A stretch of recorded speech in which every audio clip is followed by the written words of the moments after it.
Maisha ni uamuzi. Wewe ndio unayeamua maisha uishi vipi.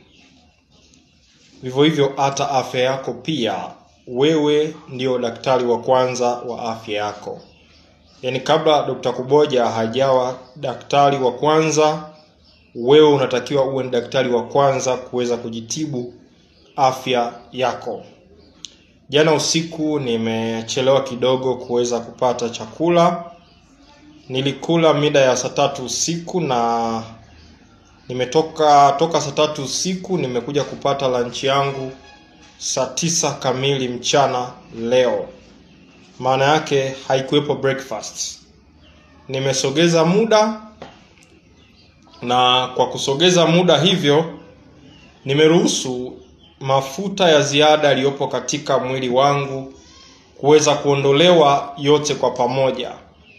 Lakini nimefanya process ambayo inaitwa kitaalamu autophagy. Kuunyima mwili wako chakula kwa muda mrefu ni moja ya sehemu ya matibabu makubwa sana ambayo unaweza ukayatumia kwa ajili ya kujitibu wewe mwenyewe. Kama toka umeanza kumfuatilia Dr. Kuboja bado unatumia milo 3 na haufanyi kazi ngumu, naomba nikupe pole, tena pole kubwa sana. Kwa nini nakupa pole? Maana yake upo katika riski kubwa ya kwenda kupata magonjwa ya lishe.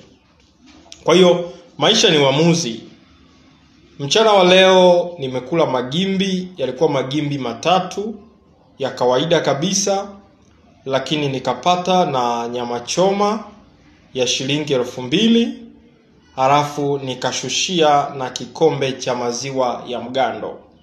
Kwa hiyo huo ndio uliokuwa mlo wangu mchana huu wa leo. Na sitarajii kula tena.